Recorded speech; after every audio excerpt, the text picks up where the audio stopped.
বিচের এই জায়গাটাতে কি এত বড় সাবমেরিন? তোমরা আগের দিন কয়েকজন জিজ্ঞাসা করছিলে। না, এটা পাহাড়। তবে আজ যাব অরিজিনাল সাবমেরিন দেখতে।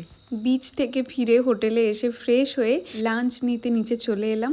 এসে দেখছি বুফে সিস্টেমে খাওয়া দাওয়া হচ্ছে। দারুণ না ব্যাপারটা? মানে যার যতটা লাগবে সে ততটা নিয়ে খেতে পারবে। আজ দুপুরে হয়েছে পমফ্রেট। সত্যি বলতে এমন জায়গায় এসে বাঙালি খাবার এই যে মন ভরে খেতে পাচ্ছি, এটা কিন্তু সব থেকে বড় পাওয়া। খাওয়ার পরে রুমে এসে দেখি ব্লিঙ্কিট থেকে একটা পার্সেল এলো। আমি বলি, তুমি আবার কি অর্ডার করলে? দেখি একটা কেবিল আর পাওয়ার ব্যাংক। পাওয়ার ব্যাংকটার খুব দরকার ছিল। খাওয়া দাওয়া সেরে প্রথমে এই গাড়িতে চেপে আর তারপরে রোপওয়ে চেপে পাহাড়ের উপরে কৈলাসগিরিতে নামলাম। কি দারুণ জায়গাটা। তারপরে যে টেম্পলটা এলাম খুব বিখ্যাত। এই টেম্পলটার নাম কে কে বলতে পারবে বলো তো?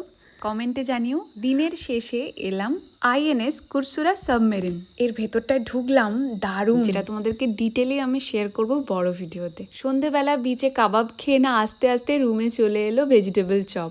জানো এখানে আজ নবরাত্রি, তাই কি সুন্দর এখানকার মেয়েরা নাচ করছে। প্রোগ্রাম থেকে ফিরে রাতে মাংস দিয়ে ডিনার করে দিনটা সমাপ্ত করলাম। চলো সবাই ভালো থাকো, আজকে তাহলে আসি, দেখা হচ্ছে কাল।